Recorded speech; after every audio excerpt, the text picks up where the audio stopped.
Welcome to the debate ಈ ವಿಚಾರ ಮಂಥನ ಕಾರ್ಯಕ್ರಮಕ್ಕೆ ಸುಸ್ವಾಗತ. ಒಂದು ನಿಮಿಷ ಯೋಚನೆ ಮಾಡಿ. ದಟ್ಟವಾದ ಅಂದ್ರೆ ಎಲ್ಲೂ ಒಂದು ಸಣ್ಣ ಬೆಳಕಿನ ಕಿರಣ ಕೂಡ ಇರದ ಒಂದು ಕಗ್ಗತ್ತಲಿನ ಬೃಹತ್ ಕೋಟೆಯೊಳಗೆ ನೀವು ಸಿಲುಕಿದ್ದೀರಾ ಅಂತ ಅನ್ಕೊಳ್ಳಿ. ಆ ಕೋಟೆಯ ಗೋಡೆಗಳು ಎಷ್ಟೊಂದು ದಪ್ಪ ಇವೆ ಅಂದ್ರೆ ನಿಮ್ಮ ಎಷ್ಟೇ ದೊಡ್ಡ ಬೌದ್ಧಿಕ ವಿಶ್ಲೇಷಣೆಗಳಾಗ್ಲಿ ತರ್ಕಬದ್ಧ ಲೆಕ್ಕಾಚಾರಗಳಾಗ್ಲಿ ಆ ಗೋಡೆಯನ್ನ 1 ಇಂಚು ಕೂಡ ಅಲ್ಗಾಡ್ಸಕ್ಕಾಗಲ್ಲ.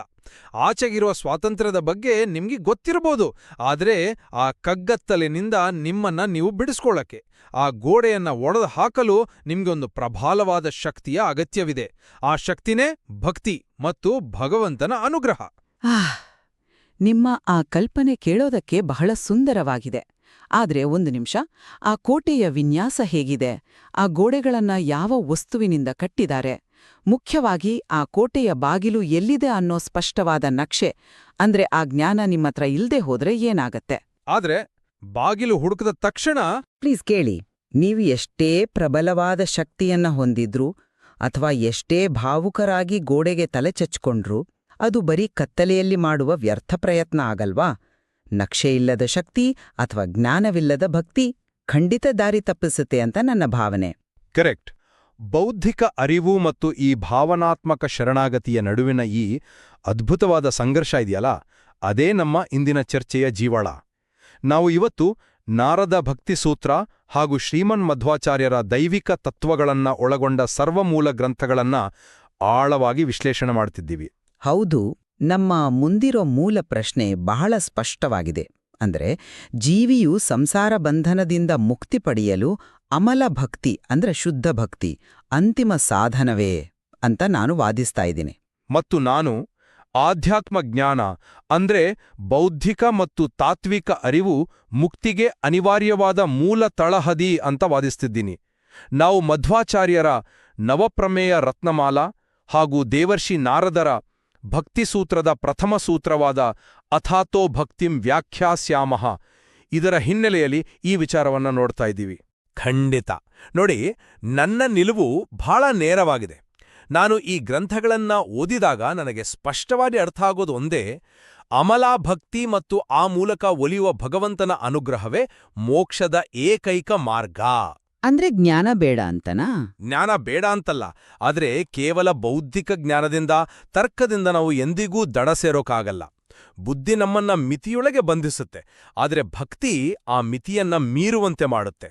ಅದಕ್ಕೆ ತಳಹದಿಯಾಮಿ ನಾನು ಹೇಳ್ತೀನಿ, ನಾವು ಯಾಕೆ ಈ ಸಂಸಾರದಲ್ಲಿ ಬಂದಿಯಾಗಿದ್ದೀವಿ ಅಂತ ಮೊದಲು ನೋಡ್ಬೇಕು. ಮೂಲಪಾಠ ಬಹಳ ಸ್ಪಷ್ಟವಾಗಿ ಹೇಳುತ್ತೆ. ಅದಕ್ಕೆ ಕಾರಣ ಪ್ರಕೃತಿಯ ಗುಣಗಳ ಆವರಣ. ಸತ್ವ, ರಜಸ್ಸು, ತಮಸ್ಸು ಈ 3 ಗುಣಗಳಿಂದ ಕೂಡಿದ ಜಡವಾದ ಪ್ರಕೃತಿ ನಮ್ಮ ನೈಜ ಸ್ವರೂಪವನ್ನ ಮುಚ್ಚಿ ಹಾಕಿದೆ. ನೀವು ಎಷ್ಟೇ ದೊಡ್ಡ ತತ್ವಜ್ಞಾನಿಯಾಗಿರಿ, ಎಷ್ಟೇ ಪುಸ್ತಕಗಳನ್ನ ಓದಿರಿ, ಕೇವಲ ಬೌದ್ಧಿಕ ಅರಿವಿನಿಂದ ಇದನ್ನು ಒಡೆದು ಹಾಕೋಕೆ ಸಾಧ್ಯವೇ ಇಲ್ಲ. ಆದ್ರೆ ಆ ಆವರಣ ಏನು ಅಂತ ಅರ್ಥ ಮಾಡ್ಕೊಳ್ಬೇಕಲ್ವಾ? ಅದನ್ನೇ ನಾನು ಹೇಳ್ತಿರೋದು. ಮಧ್ವಾಚಾರ್ಯರು ತಮ್ಮ 9 ಪ್ರಮೇಯಗಳಲ್ಲಿ 7ನೆಯದ್ದಾಗಿ ಒಂದು ಅದ್ಭುತವಾದ ಮಾತು ಹೇಳ್ತಾರೆ. ಅಮಲಾ ಭಕ್ತಿಶ್ಚ ತತ್ಸಾಧನಂ ಅಂತ. ಅಂದ್ರೆ ಅಮಲವಾದ ಭಕ್ತಿಯೇ ಆ ಮುಕ್ತಿಗೆ ಸಾಧನ. ಭಗವಂತನ ಮಹಾಚೈತನ್ಯ ಶಕ್ತಿಯ ಅನುಗ್ರಹ ಬೇಕೇ ಬೇಕು. ಆ ಅನುಗ್ರಹ ಸಿಗೋದು ನಿಮ್ಮ ಪಾಂಡಿತ್ಯ ನೋಡಿಯಲ್ಲ, ದೋಷರಹಿತವಾದ ಅಮಲಾಭಕ್ತಿಯನ್ನು ನೋಡಿ. ಕ್ಷಮಿಸಿ, ಆದ್ರೆ ನಾನಿದನ್ನು ಸಂಪೂರ್ಣವಾಗಿ ಒಪ್ಪಲ್ಲ. ಯಾಕೆಂದ್ರೆ ನೋಡಿ, ನೀವು ಪ್ರಕೃತಿಯ ಆವರಣದ ಬಗ್ಗೆ ಮಾತಾಡಿದ್ರಿ, ಆದ್ರೆ ಆ ಆವರಣ ಅಂದ್ರೆ ಏನು ಅಂತ ಮೊದಲು ನಮ್ಗೆ ಗೊತ್ತಾಗ್ಬೇಕಲ್ವಾ? ನಾವು ಜ್ಞಾನವನ್ನ ಕಡೆಗಣಿಸಿ 1 ಹೆಜ್ಜೆ ಕೂಡ ಮುಂದಿಡೋಕೆ ಆಗಲ್ಲ. ಆದ್ರೆ ಜ್ಞಾನನೇ ಅಂತಿಮ ಅಲ್ಲಲ್ವಾ? ಅಂತಿಮ ಅಲ್ಲ, ಆದ್ರೆ ಅದೇ ಅಡಿಪಾಯ. ಮೂಲಗ್ರಂಥ ಆಧ್ಯಾತ್ಮ ಜ್ಞಾನವನ್ನ ಬಹಳ ವೈಜ್ಞಾನಿಕವಾಗಿ ವಿವರಿಸುತ್ತೆ. ನಮ್ಮನ್ನ ಬಂಧಿಸಿರೋ ಈ ಜಗತ್ತು 24 ತತ್ವಗಳಿಂದ ಮಾಡಲ್ಪಟ್ಟಿದೆ ಅಂತ ಪಠ್ಯ ಹೇಳುತ್ತೆ. ಈ 24 ತತ್ವಗಳು ಅಂದ್ರೆ ಪಂಚಭೂತಗಳು, ನಮ್ಮ 5 ಜ್ಞಾನೇಂದ್ರಿಯಗಳು, 5 ಕರ್ಮೇಂದ್ರಿಯಗಳು, ಮನಸ್ಸು, ಬುದ್ಧಿ, ಅಹಂಕಾರ, ಇವೆಲ್ಲ ಸೇರಿ ಒಂದು ಪ್ರಪಂಚ ಸೃಷ್ಟಿಯಾಗಿದೆ. ಕರೆಕ್ಟ್. ಇವೆಲ್ಲವೂ ಪ್ರಕೃತಿಯ ಭಾಗ. ಹೌದು. ಮತ್ತು ಈ ಇಂದ್ರಿಯಗಳು ನಮ್ಮನ್ನ ಹೇಗೆ ಲೌಕಿಕ ಸುಖಗಳ ಕಡೆಗೆ ಎಳ್ಕೊಂಡು ಹೋಗ್ತಾವೆ ಅನ್ನೋದನ್ನ ಅರಿಯೋದೇ ಜ್ಞಾನ. ಸ್ವಲ್ಪ ಯೋಚನೆ ಮಾಡಿ, ನಾವು ಇಹಸುಖ ಅಂದ್ರೆ ಈ ಲೋಕದ ಸುಖ ಮತ್ತು ಪರಸುಖದ ನಡುವಿನ ವ್ಯತ್ಯಾಸವನ್ನೇ ಅರಿಯದೇ ಹೋದ್ರೆ ಆಗ ನಮ್ಮ ಭಕ್ತಿ ಏನಾಗುತ್ತೆ? ಅದು ಭಕ್ತಿ ಹೇಗಾಗುತ್ತೆ? ಅದೇ ನನ್ನ ಪಾಯಿಂಟ್. ದೇವಸ್ಥಾನಕ್ಕೆ ಹೋಗಿ ದೇವ್ರೆ ನನ್ಗ ಆಸ್ತಿ ಕೊಡೋ ಅಂತಸ್ತು ಕೊಡು ಅಂತ ಕೇಳೋ ಕಾಮ್ಯ ಭಕ್ತಿಯಾಗುತ್ತೆ ಹೊರತು ನೀವ್ ಹೇಳೋ ಅಮಲಾ ಭಕ್ತಿಯಾಗಲ್ಲ. ನಾರದರ ಸೂತ್ರದ ಮೊದಲ ಪದನೇ ಅಥ ಅಂದ್ರೆ ಈಗ ಅಥವಾ ಆದುದರಿಂದ. ಆ ಪದದ ಅರ್ಥ ಏನ್ಗೊತ್ತಾ? ಜಿಜ್ಞಾಸೆಯ ನಂತರ ಅಂತ. ಹೌದು, ವಿವೇಕ, ವೈರಾಗ್ಯ ಮತ್ತು ಜೀವನದ ನಶ್ವರತೆಯ ಜ್ಞಾನ ಸಂಪಾದಿಸಿದ ನಂತರ ಮಾತ್ರ ಭಕ್ತಿಯ ಬಗ್ಗೆ ಮಾತಾಡೋಕೆ ಸಾಧ್ಯ ಅಂತ ನಾರದರೇ ಷರತ್ತು ವಿಧಿಸಿದ್ದಾರೆ. ಜ್ಞಾನ ಇಲ್ಲದ ಭಕ್ತಿ ಕುರುಡುತನಕ್ಕೆ ದಾರಿ ಮಾಡಿಕೊಡುತ್ತೆ. ನೀವು ಹೇಳೋ ಈ 24 ತತ್ವಗಳ ವಿಶ್ಲೇಷಣೆ, ಈ ಬೌದ್ಧಿಕ ಕಸರತ್ತು ಏನಿದೆ, ಇದು ಕೇವಲ ಒಂದು ನಕ್ಷೆಯನ್ನ ಓದಿದ ಹಾಗೆ. ನಕ್ಷೆ ಇಲ್ದೆ ಪಯಣ ಹೇಗೆ ಮಾಡ್ತೀರಾ? ನಾನು ಹೇಳ್ತೀನಿ ಕೇಳಿ. ನೀವು ನಕ್ಷೆಯನ್ನ ಎಷ್ಟು ಚೆನ್ನಾಗಿ ಓದಿದ್ದೀರಾ ಅನ್ನೋದು ಮುಖ್ಯ ಅಲ್ಲ, ಆ ದಾರಿಯಲ್ಲಿ ನೀವು ಹೆಜ್ಜೆ ಇಡ್ತೀರೋ ಇಲ್ವೋ ಅನ್ನೋದು ಮುಖ್ಯ. ನಾನೊಂದು ಉದಾಹರಣೆ ಕೊಡ್ತೀನಿ. ನೀವು ವಿಪರೀತ ಬಾಯಾರಿಕೆಯಿಂದ ಬಳಲ್ತಾ ಇದ್ದೀರಾ ಅಂತ ಅನ್ಕೊಳ್ಳಿ. ನಿಮ್ಮ ಪ್ರಾಣ ಹೋಗ್ತಾ ಇದೆ. ಓಕೆ. ಆ ಸಮಯದಲ್ಲಿ ನೀರಿನ ರಾಸಾಯನಿಕ ಸಂಯೋಜನೆ ಏನು, ಅದರಲ್ಲಿ ಹೈಡ್ರೋಜನ್ ಎಷ್ಟಿದೆ, ಆಕ್ಸಿಜನ್ ಎಷ್ಟಿದೆ ಅಂದ್ರೆ H2O ಅಂತ ವಿಶ್ಲೇಷಣೆ ಮಾಡೋದು ಜ್ಞಾನ. ಆ ವಿಶ್ಲೇಷಣೆ 100ಕ್ಕೆ 100 ನಿಖರವಾಗಿದೆ, ಹೌದು. ಆದ್ರೆ ಅದು ನಿಮ್ಮ ಪ್ರಾಣ ಉಳಿಸ್ತಾ ಇಲ್ಲ. ನೀರನ್ನ ಕುಡಿಯೋ ಆ ಪ್ರಕ್ರಿಯೆ ಇದೆಯಲ್ಲ, ಆ ಶರಣಾಗತಿ, ಅದು ಭಕ್ತಿ. ಆದ್ರೆ ಕುಡಿಯೋಕೆ ನೀರ್ ಎಲ್ಲಿದೆ ಅಂತ ಹುಡುಕೋಕೆ ಜ್ಞಾನ ಬೇಕಲ್ಲ? ಪಠ್ಯದಲ್ಲಿಯೇ ಒಂದು ಅದ್ಭುತವಾದ ವಾಕ್ಯ ಇದೆ ನೋಡಿ, ಜ್ಞಾನದಿಂದಲೇ ಮುಕ್ತಿ ದೊರೆಯುವುದಾದರೆ ಈ ಜಗತ್ತಿನಲ್ಲಿ ಜೀವನ್ಮುಕ್ತರೇ ಇರಬಾರದು ಅಂತ. ಓಹೋ. ಇದರ ಅರ್ಥ ಏನು? ಪ್ರಪಂಚದಲ್ಲಿ ಸಾವಿರಾರು ಜನ ದೊಡ್ಡ ದೊಡ್ಡ ಪಂಡಿತರಿದ್ದಾರೆ, ವೇದಾಂತವನ್ನ ಅರಿದು ಕುಡಿದಿದ್ದಾರೆ, ಅವರು ಜ್ಞಾನದರ್ಶನ ಮಾಡ್ತಾರೆ. ಆದ್ರೆ ಅವರು ಸಂಸಾರದಿಂದ ಮುಕ್ತರಾಗಿದ್ದಾರಾ? ಇಲ್ಲ. ಮುಕ್ತಿ ಪಡೆಯೋಕೆ ನವವಿಧ ಭಕ್ತಿಗಳು ಅಂದ್ರೆ ಶ್ರವಣ, ಕೀರ್ತನ, ಸ್ಮರಣ, ಪಾದಸೇವನೆ ಬೇಕು. ಪರೀಕ್ಷಿತ್ ರಾಜ, ಶುಕ ಮಹರ್ಷಿ, ಪ್ರಹ್ಲಾದ, ಹನುಮಂತ ಇವರೆಲ್ಲರೂ ತಮ್ಮ ಶುಷ್ಕ ಪಾಂಡಿತ್ಯದಿಂದ ದೇವರನ್ನ ಒಲಿಸಿಕೊಳ್ಳಿಲ್ಲ, ಅಚಲವಾದ ಭಕ್ತಿಯಿಂದ ಒಲಿಸಿಕೊಂಡ್ರು. ಒಂದ್ ನಿಮಿಷ ಕ್ಷಮಿಸಿ, ಆದ್ರೆ ನಾನಿದ್ನ ಕಟುವಾಗಿ ವಿರೋಧಿಸ್ತೀನಿ. ನೀವು ಕುಡಿಯುತ್ತಿರೋದು ಶುದ್ಧವಾದ ನೀರೋ ಅಥವಾ ವಿಷವೋ ಅಂತ ತಿಳಿಯೋಕೆ ಆ ಬೌದ್ಧಿಕ ವಿಶ್ಲೇಷಣೆ ಬೇಕಲ್ವಾ? ವಿಷ ಅಂತ ಗೊತ್ತಾದ್ಮೇಲೂ ಕುಡಿಯೋಕ್ಕಾಗಲ್ವಲ್ವಾ? ಅದೇ, ನೀವು ಹನುಮಂತ ಅಥವಾ ಪ್ರಹ್ಲಾದನ ಉದಾಹರಣೆ ಕೊಟ್ರಿ. ಅವರೆಲ್ಲರಿಗೂ ಜ್ಞಾನ ಇರ್ಲಿಲ್ಲ, ಕೇವಲ ಭಾವುಕರಾಗಿದ್ಲು ಅಂತ ಹೇಳೋದು ಸಂಪೂರ್ಣ ತಪ್ಪು. ಹನುಮಂತ ನವವ್ಯಾಕರಣ ಪಂಡಿತನಾಗಿದ್ದ, ಪ್ರಹ್ಲಾದ ತಾಯಿಯ ಗರ್ಭದಲ್ಲೇ ತತ್ವಜ್ಞಾನವನ್ನ ಆಲಿಸಿದವನು. ಮಧ್ವಾಚಾರ್ಯರನ್ನೇ ತಗೊಳ್ಳಿ, ಅವರು ಒಟ್ಟು 37 ಸರ್ವಮೂಲ ಗ್ರಂಥಗಳನ್ನ ರಚನೆ ಮಾಡಿದ್ದಾರೆ. ಹೌದು. ಬ್ರಹ್ಮಸೂತ್ರ ಭಾಷ್ಯ, ಗೀತಾಭಾಷ್ಯದಂತಹ ಅತ್ಯಂತ ಕಠಿಣವಾದ ಬೌದ್ಧಿಕ ಗ್ರಂಥಗಳನ್ನ ಬರೆದಿದ್ದಾರೆ. ಕೇವಲ ಭಕ್ತಿಯೇ ಸರ್ವಸ್ವ ಆಗಿದ್ದಿದ್ರೆ ಅವರೆಲ್ಲ ಯಾಕೆ ಅಷ್ಟು ದೊಡ್ಡ ಪ್ರಮಾಣದ ತಾತ್ವಿಕ ಸಾಹಿತ್ಯವನ್ನ ಸೃಷ್ಟಿ ಮಾಡಬೇಕಿತ್ತು? ಬಾದರಾಯಣರ ಬ್ರಹ್ಮಸೂತ್ರ ಶುರುವಾಗೋದೇ ಅಥಾತೋ ಬ್ರಹ್ಮಜಿಜ್ಞಾಸ ಎಂಬ ವಾಕ್ಯದಿಂದ. ಜಿಜ್ಞಾಸೆ ಅಂದ್ರೆ ಬರೀ ಬುದ್ಧಿಯ ಪ್ರಶ್ನೆಗಳಲ್ಲ. ಜಿಜ್ಞಾಸೆ ಅಂದ್ರೆ ಪ್ರಶ್ನಿಸುವುದು, ಬೌದ್ಧಿಕ ವಿಮರ್ಶೆ ಮಾಡುವುದು. ಇಹಲೋಕದ ದುಃಖಗಳಿಗೆ ನಿಜವಾದ ಕಾರಣ ಏನು ಅಂತ ಪ್ರಶ್ನಿಸ್ದೆ ಕೇವಲ ಭಕ್ತಿಯಿಂದ ಅದನ್ನ ತ್ಯಜಿಸೋಕೆ ಹೇಗ್ ಸಾಧ್ಯ? ಸತ್ಯಂ ಜಗತ್ ಅಂದ್ರೆ ಈ ಜಗತ್ತು ಮಿಥ್ಯೆ ಅಲ್ಲ, ಸತ್ಯ ಅಂತ ಮಧ್ವಾಚಾರ್ಯರು ಹೇಳ್ತಾರೆ. ಆ ಸತ್ಯದ ಅರಿವು ಜ್ಞಾನದಿಂದಲೇ ಬರಬೇಕು. ಜ್ಞಾನ ಕುರುಡುತನವನ್ನ ನಿವಾರಿಸ್ಬೋದು, ನಾನು ಒಪ್ತೀನಿ. ಆದ್ರೆ ಅದು ಅಹಂಕಾರವನ್ನ ಬೆಳೆಸೋ ಬಹುದೊಡ್ಡ ಅಪಾಯವನ್ನ ಕೂಡ ಹೊಂದಿದೆ. ಜ್ಞಾನ ಯಾವಾಗ್ಲೂ ನನಗೆಲ್ಲವೂ ಗೊತ್ತು ಅನ್ನೋ ಭಾವನೆಯನ್ನ ಸೃಷ್ಟಿ ಮಾಡುತ್ತೆ. ಬದುಕಿನಲ್ಲಿ ಧರ್ಮ, ಅರ್ಥ, ಕಾಮ ಅನ್ನೋ ಮಜಲುಗಳಲ್ಲಿ ಎಷ್ಟೇ ಲೌಕಿಕ ಸಾಧನೆ ಮಾಡಿರಬಹುದು, ಆತನ ಬಳಿ ಅಪಾರವಾದ ಪಾಂಡಿತ್ಯ ಇರಬಹುದು, ಆದ್ರೆ ಅತೃಪ್ತಿ ಇರುತ್ತೆ. ಎಕ್ಸಾಕ್ಟ್ಲಿ. ಆ ಸೃಜನಶೀಲ ಜೀವಿಯೊಳಗೆ ಒಂದು ದೊಡ್ಡ ನಿರ್ವಾತ ಅಂದ್ರೆ ಎಂಟಿನೆಸ್ ಇದ್ದೇ ಇರುತ್ತೆ. ಯಾಕ್ ಗೊತ್ತಾ? ಯಾಕಂದ್ರೆ ಬೌದ್ಧಿಕ ಅರಿವು ಕೇವಲ ಮೆದುಳನ್ನು ತೃಪ್ತಿಪಡಿಸುತ್ತೆ, ಆತ್ಮವನ್ನಲ್ಲ. ಆ ಅಖಂಡವಾದ ಸದಾನಂದ ಸಾಗರದಲ್ಲಿ ಮುಳುಗೋ ಪೂರ್ಣತೆ ಇದೆಯಲ್ಲ, ಅದು ಕೇವಲ ಭಕ್ತಿಯಿಂದ ಮಾತ್ರ ಸಿಗೋಕ್ ಸಾಧ್ಯ. ಜ್ಞಾನ ಸಾವಿರಾರು ಪ್ರಶ್ನೆಗಳನ್ನು ಹುಟ್ಟಾಕ್ಬೋದು, ಆದ್ರೆ ಆ ಪ್ರಶ್ನೆಗಳನ್ನ ಶಾಂತಗೊಳಿಸಿ ಜೀವಿಗೆ ಅಂತಿಮ ಆತ್ಮಸಂತೃಪ್ತಿ ನೀಡೋದು ಭಕ್ತಿ ಮಾತ್ರ. ಕರೆಕ್ಟ್. ಆದ್ರೆ ನೀವು ಹೇಳಿದ್ದ ಆಂತರಿಕ ಶೂನ್ಯತೆಯ ಅರಿವಾಗೋದೇ ಜ್ಞಾನದಿಂದ. ಅದು ಅರ್ಥವಾಗ್ಲಿ ಅಂತಲೇ ನಮ್ಮ ಪ್ರಾಚೀನರು ಬದುಕನ್ನ ಬ್ರಹ್ಮಚರ್ಯ, ಗೃಹಸ್ಥ, ವಾನಪ್ರಸ್ಥ ಮತ್ತು ಸನ್ಯಾಸ ಅಂತ 4 ಆಶ್ರಮಗಳಾಗಿ ವಿಂಗಡಿಸಿದ್ದು. ಆದ್ರೆ ಸನ್ಯಾಸದಲ್ಲಿರೋದು ತ್ಯಾಗ ಮತ್ತು ಭಕ್ತಿಯಲ್ವಾ? ಒಂದ್ ನಿಮಿಷ, ಗೃಹಸ್ಥನಾಗಿ ನೀವು ಹೇಳಿದ ಆ ಅರ್ಥ, ಕಾಮಗಳನ್ನೆಲ್ಲ ಅನುಭವಿಸಿದ ಮೇಲೆ ಮನುಷ್ಯ ವಾನಪ್ರಸ್ಥಕ್ಕೆ ಕಾಲಿಡುತ್ತಾನೆ. ಮೂಲಪಾಠದಲ್ಲಿ ವಾನಪ್ರಸ್ಥವನ್ನ ಆಧ್ಯಾತ್ಮಿಕ ಚಿಂತನೆಗಳಿಗೆ ಮೀಸಲಿಡಲಾಗಿದೆ ಅಂತ ಸ್ಪಷ್ಟವಾಗಿ ಹೇಳಿದ್ದಾರೆ. ಆಧ್ಯಾತ್ಮಿಕ ಚಿಂತನೆ ಅಂದ್ರೆ ಮತ್ತದೇ ಜ್ಞಾನ. ಆ ಜ್ಞಾನದ ಮಥನದಿಂದಲೇ ಲೌಕಿಕ ವಸ್ತುಗಳ ಮೇಲೆ ಅನಾಸಕ್ತಿ ಹುಟ್ಟೋದು. ಅಲ್ಲಿ ನಾನು ಯಾರು, ಈ ಜಗತ್ತೇನು, ಪರಮಾತ್ಮ ಯಾರು ಅನ್ನೋ ಪ್ರಶ್ನೆಗಳು ಮೂಡುತ್ತವೆ. ಮಧ್ವಾಚಾರ್ಯರ 4ನೇ ಪ್ರಮೇಯ ಹೇಳತ್ತೆ, ಜೀವಗಣಾಹ ಹರೇರನುಚರಾಹ ಅಂತ. ಅಂದ್ರೆ ಜೀವಿಗಳು ಹರಿಯ ಅನುಚರರು. ಜೀವ ಮತ್ತು ಪರಮಾತ್ಮನ ನಡುವೆ ಇರೋ ಭೇದದ ಜ್ಞಾನ, ಅಂದ್ರೆ ತಾನು ಬೇರೆ ದೇವ್ರು ಬೇರೆ ಅನ್ನೋ ಅರಿವಿಲ್ಲದೆ ಹೋದರೆ ನೀವು ಯಾರಿಗೆ ಭಕ್ತಿ ಮಾಡ್ತೀರಾ? ಆ ಅರಿವಿಲ್ಲದೆ ಅಮಲಾಭಕ್ತಿ ಹುಟ್ಟೋದಕ್ಕೆ ಸಾಧ್ಯನೇ ಇಲ್ಲ. ಇಲ್ಲಿ ನಾವು ಒಂದು ಸೂಕ್ಷ್ಮವನ್ನ ಗಮನಿಸಬೇಕು. ನೀವು ಹೇಳೋ ಈ ತಾತ್ವಿಕ ವಿಶ್ಲೇಷಣೆ, ಭೇದದ ಜ್ಞಾನ ಇವೆಲ್ಲವೂ ನಮ್ಮಲ್ಲಿ ಒಂದು ರೀತಿಯ ಪೂಜ್ಯ ಭಾವನೆಯನ್ನ ತರಬಹುದಷ್ಟೇ. ಪಠ್ಯದಲ್ಲಿ ಇದನ್ನ ಬಹಳ ಸುಂದರವಾಗಿ ವಿಂಗಡಿಸಿದ್ದಾರೆ. ಜ್ಞಾನವೃದ್ಧರ ಬಗ್ಗೆ ನಮಗೊಂದು ಗೌರವ ಇರುತ್ತಲ್ಲ, ಆ ದರ್ಶನದ ಮಟ್ಟಕ್ಕೆ ಜ್ಞಾನ ನಮ್ಮನ್ನ ತಗೊಂಡು ಹೋಗ್ಬೋದು. ದರ್ಶನನೇ ಮುಖ್ಯ ಅಲ್ವಾ?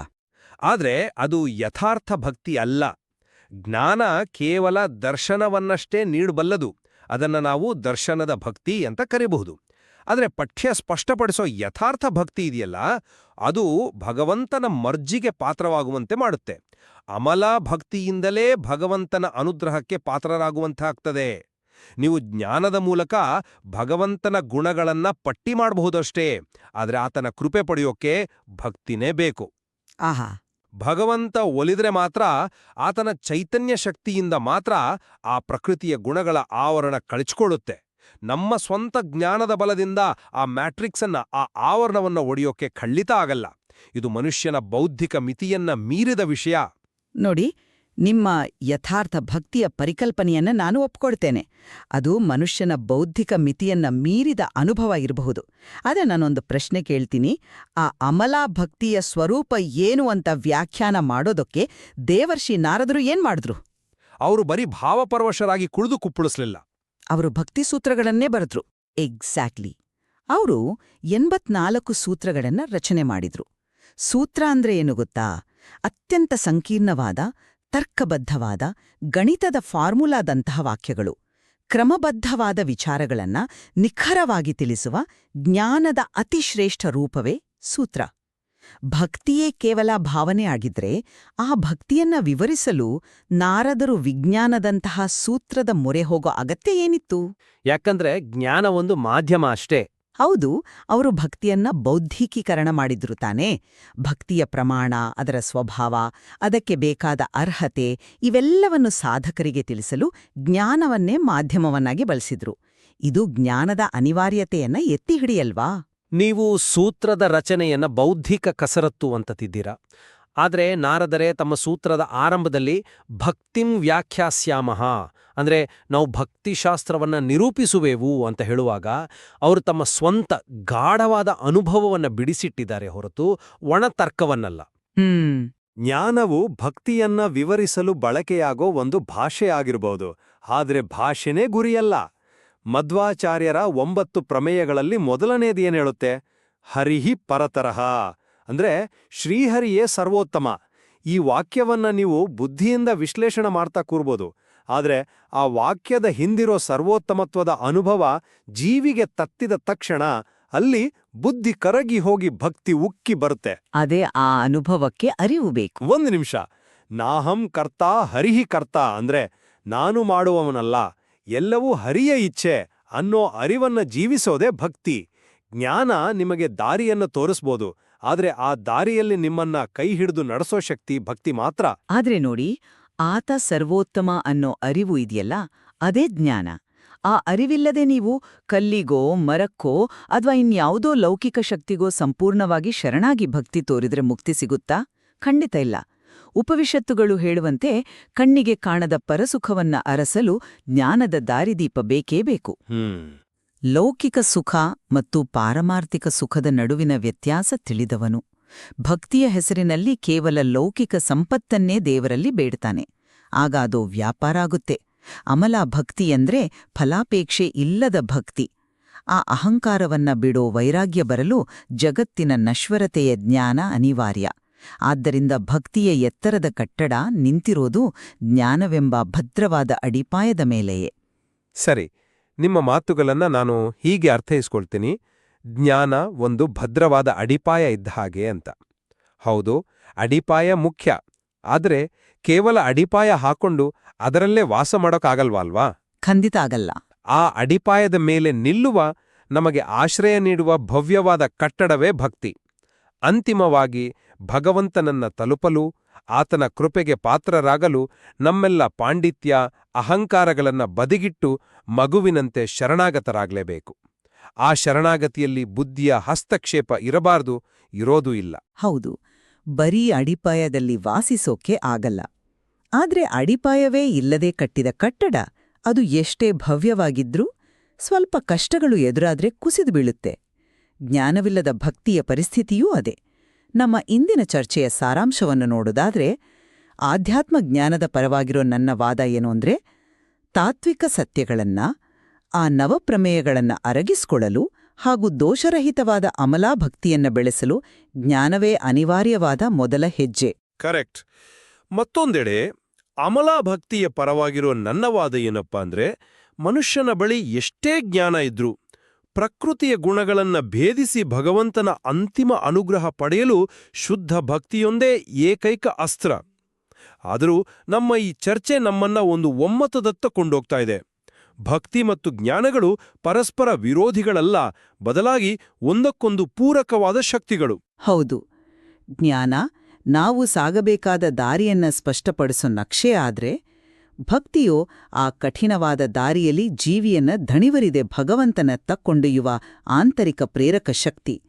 ಜ್ಞಾನವಿಲ್ಲದ ಭಕ್ತಿ ಮೂಢನಂಬಿಕೆಯಾಗಬಹುದು, ಮತ್ತು ಭಕ್ತಿಯಿಲ್ಲದ ಜ್ಞಾನ ಕೇವಲ ಶುಷ್ಕವಾದ ಅಹಂಕಾರ ಆಗಬಹುದು. ಖಂಡಿತ. ಈ ಎರಡು ಮಾರ್ಗಗಳ ನಡುವಿನ, ಅಂದ್ರೆ ಹೃದಯ ಮತ್ತು ಮೆದುಳಿನ ನಡುವಿನ ಈ ಅದ್ಭುತ ನಂಟನ್ನ ನಮ್ಮ ಕೇಳುಗರು ಇನ್ನಷ್ಟು ಆಳವಾಗಿ ಅನ್ವೇಷಣೆ ಮಾಡಬೇಕಾಗಿದೆ. ನಾವು ಶುರುವಲ್ಲಿ ಮಾತಾಡಿದ ಆ ಕಗ್ಗತ್ತಲಿನ ಕೋಟೆಯ ರೂಪಕವನ್ನ ಈಗ ಮತ್ತೊಮ್ಮೆ ನೆನಪಿಸ್ಕೊಳ್ಳಿ. ಜ್ಞಾನ ಆ ಕೋಟೆಯ ವಿನ್ಯಾಸವನ್ನ ಅರ್ಥ ಮಾಡಿಸಿ ಬಾಗಿಲನ್ನ ಹುಡುಕಿಕೊಡೋ ನಕ್ಷೆಯಾದ್ರೆ, ಭಕ್ತಿ ಆ ಬಾಗಿಲನ್ನ ತೆಗೆಯೋ ಕೀಲಿ. ಆದ್ರೆ ಅಂತಿಮವಾಗಿ ನಿಮ್ಮನ್ನ ಮುನ್ನಡೆಸುವ ಅಂತಿಮ ಶಕ್ತಿ ಯಾವುದು? ಜ್ಞಾನದ ಬೆಳಕೋ ಅಥವಾ ಭಕ್ತಿಯ ಶರಣಾಗತಿಯೋ?